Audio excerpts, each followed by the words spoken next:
Bismillahirrahmanirrahim. Assalamualaikum warahmatullahi wabarakatuh. Halo adik-adik semua yang ada di seluruh Indonesia. Kembali lagi bersama saya Bu Fitri dan pada kesempatan kali ini seperti biasa saya akan membahas soal TO Fisika. So, buat kalian yang penasaran sama pembahasan TO Fisika kemarin, silakan simak baik-baik ya.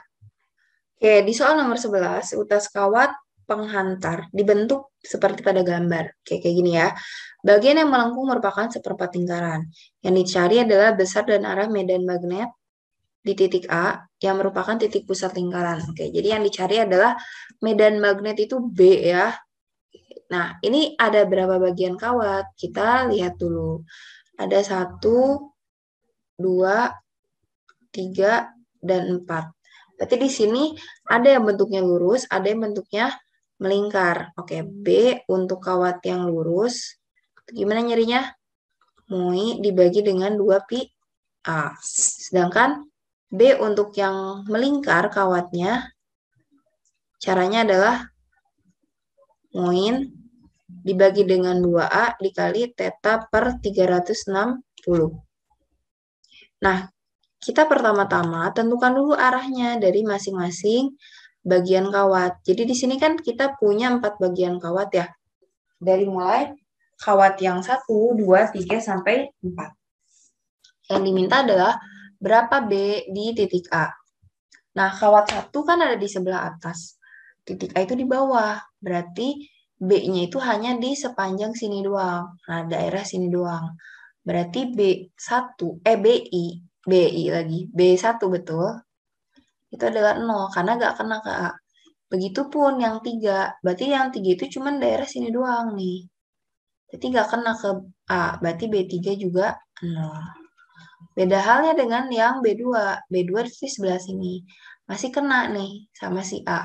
B4 juga kena.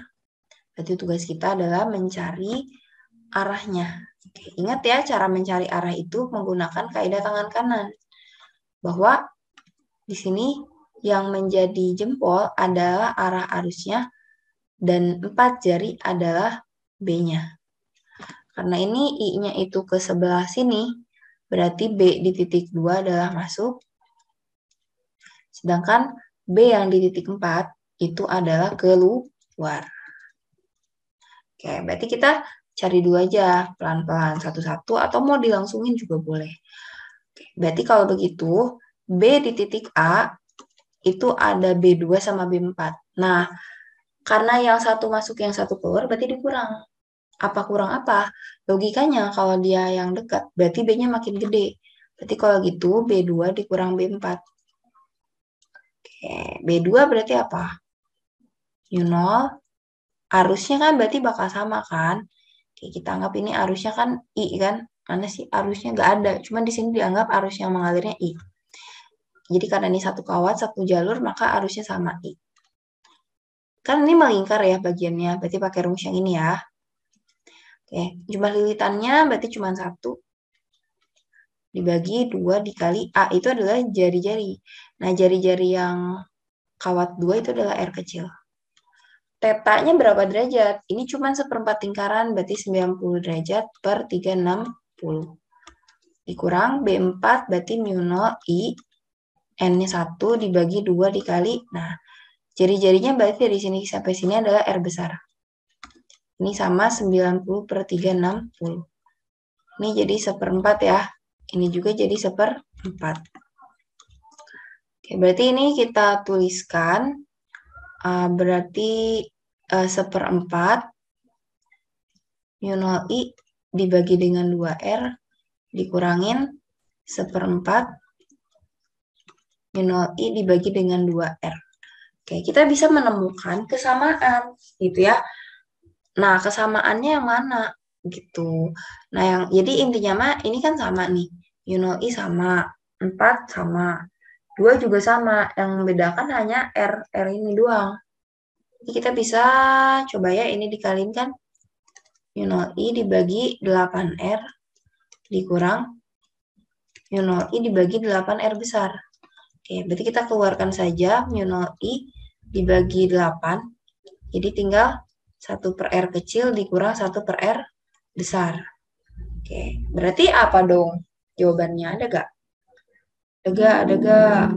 Oke, nah ini kan berarti artinya karena gak ada yang seperti ini, berarti kita samain penyebut guys, gitu ya. Jadi kita samain penyebut, kita samain aja 8 R besar R kecil. Dibagi 8R itu adalah mu 0 I R besar. Jadi di sini apa nih? Mu 0 I R kecil. Baru yang samanya mu 0 I R besar kurang R kecil dibagi 8 R besar R kecil. Nah, udah mulai kelihatan antara A dan B. Nah, berarti masuk atau keluar? B2 tadi kan masuk. B4 itu keluar. Kan lebih dekat ke B2 kan dibanding B4, maka kuat medannya lebih gede B2. B2 itu masuk, ya berarti lebih kuat masuk. Jadi masuk ke bidang gambar. Jadi jawabannya adalah pasti bebek. Selanjutnya kita akan coba bahas soal nomor 12. Di soal nomor 12 ini tentang taraf intensitas ya. Sebuah sumber bunyi berarti kalau sebuah jumlahnya satu. Mengeluarkan bunyi dengan taraf intensitas berarti TI1-nya adalah 20 desibel. Berapa perbandingan taraf intensitas 10 sumber dengan 100 sumber bunyi identik yang dibunyikan dalam waktu bersamaan?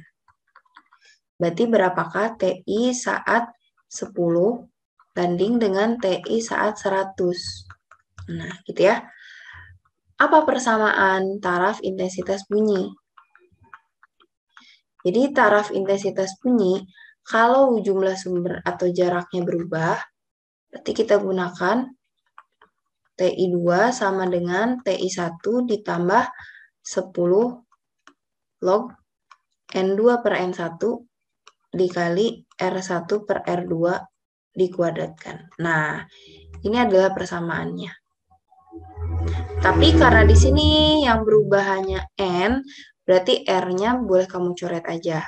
Oke, kita coba kerjakan. Jadi jawab. Oke, berarti yang dicari adalah TI 10 banding dengan TI 100. Oke, kita masukkan aja TI 10, atau kalau misalkan kamu bingung, ya cari satu-satu aja gitu ya. Kalau bingung, ini kita cari satu-satu. TI 10 berarti adalah TI 1 ditambah 10 log N2-nya berapa? 10, N1-nya 1. Nah, R-nya boleh dicoret aja. TI 1-nya 20 ditambah 10 log 10. Ingat bahwa log 10 itu adalah 1. Jadi ini 20 ditambah 10 adalah 30. Sekarang dengan cara yang sama cari TI 100. Berarti TI 1 ditambah 10 log N2-nya kan 100. Dibagi TI 1, N1-nya kan 1. Berarti 20 tambah 10 log. Nah, 100-nya kita bikin 10 pangkat 2. 2-nya kita taruh ke depan. 2 kali 10 dikali log 10. Log 10 berapa? 1 ya. Berarti 20 ditambah 20. Itu 40 desibel. Sehingga kalau begitu TI 10 banding dengan TI 100, 30 per 40. Sama aja 3 banding 4. Jadi jawabannya adalah dodol.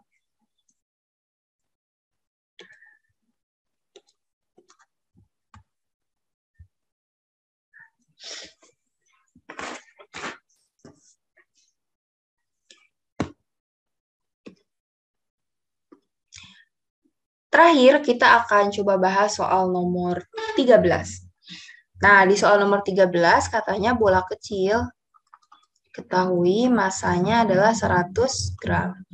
Ubah ke kilo jadi 0,1 kilo. Terikat pada sebuah batang melalui dua utas tali. Ini 1 meter, ini 1 meter. Berarti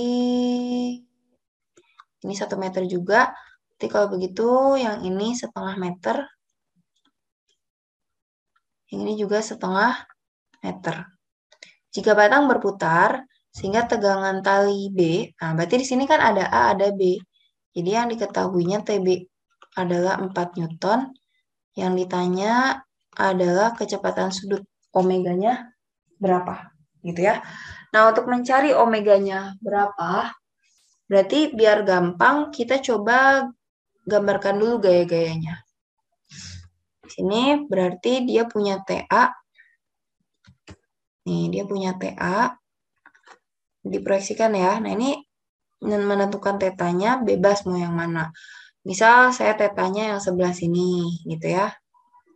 Mau yang sini juga boleh, terserah ya. Ini berarti kita proyeksikan aja. Berarti kalau ini teta, maka ini juga teta kan. Jadi yang ini TA cos teta. Berarti yang ke sebelah sini adalah TA sin teta ya. Oke, yang ini TA sin teta. Satu lagi, berarti ke bawah ada TB. Ini tetanya juga sama aja di sebelah sini. Berarti, nah ini tetanya yang ini. Berarti yang ini TB cos teta. Terus yang ke sebelah sini, itu TB sin teta. Jangan lupa, dia juga punya gaya berat. W yang arahnya ke bawah ya. Dia punya W. Nah, gimana cara mengerjakan ini? Jawab. Oke, jadi ini kan artinya diputar kan mereka ya. Nah, ini diputar kan di sini, diputar. Nah, ketika diputar, maka ini masuk ke dinamika gerak melingkar. Dinamika gerak melingkar. Jadi di dinamika gerak melingkar, itu berlaku sigma F adalah M dikali A sentripetal. Sigma F-nya adalah sigma F yang masuk ke pusat. Ini kan dia muternya gini kan. Nah, berarti jari-jarinya kan yang ini. Ini jari-jari ya, berarti dia. Nah, jari-jarinya ini. Oke, berarti kalau begitu, gaya yang menuju pusat lingkaran, nah pusat lingkarannya adalah ini, si batangnya. Yang menjadi pusat lingkaran, berarti adalah TA sin theta ditambah TB sin theta. Nah, A sentripetalnya omega kuadrat dikali R. Ini boleh kita keluarin aja. TA tambah TB, sin theta berarti depan per miring. Nah, depannya kita cari dulu. Pakai Pitagoras. Kan, ini gini ya. Ini theta, ini 1, ini setengah. Berarti X-nya berapa? Berarti X-nya adalah akar 1 kuadrat min setengah kuadrat. Akar 1 kurang 1/4. Berarti akar 3/4. Berapa? Akar 3/2. Jadi yang ini akar 3/2. Berarti ini sama kayak R-nya juga kan? Berarti sin theta depan per samping. Depan per miring. Kita tinggal ganti depannya akar 3/2. Oke, M-nya adalah 0,1. Omega yang dicari, R-nya yang ini, akar 3/2. Kita bisa coret aja ini. TA-nya berapa? Nah, belum ada TA-nya, betul nggak? Oke, tulis aja dulu. TB-nya berapa? 4. Sama dengan 0,1 omega kuadrat. Kita mau mencari omega kuadrat, TA-nya nggak ada. Ya berarti carilah TA. Gimana cari TA?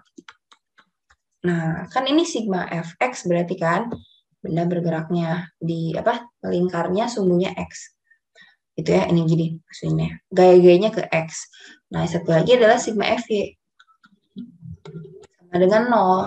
Karena benda muternya nggak naik turun. Itu lurus aja muternya. Kita anggap yang ke atas positif, TA cos theta. Yang ke bawah itu negatif. W-nya negatif, TB cos theta-nya juga negatif. Berarti TA cos theta adalah W ditambah TB cos theta. Cos theta-nya berarti apa? Samping per miring. Sampingnya setengah, miringnya 1. W-nya mg ya, 0,1 kali 10. TB-nya 4 kali cos theta-nya juga setengah. Berarti setengah TA sama dengan berapa nih? 1 tambah 2. Berarti setengah TA sama dengan 3. Berarti berapa TA-nya? 6 Newton. Masukin sini. Berarti gimana tuh? Kita masukin sini ya. 10 sama dengan 0,1 omega kuadrat. Omega kuadratnya 100. Berarti omeganya berapa? Diakarin. Of course. Jawabannya 10. Yang mana itu adalah ayam. Oke, nah itu dia pembahasan untuk TO Fisika CG kali ini. Semoga bisa dipahami dengan baik ya, dan bisa bermanfaat. Oke, terima kasih banyak atas perhatiannya. Semoga tetap semangat dan sukses selalu. Assalamualaikum warahmatullahi wabarakatuh. Salam sejahtera untuk kita semua.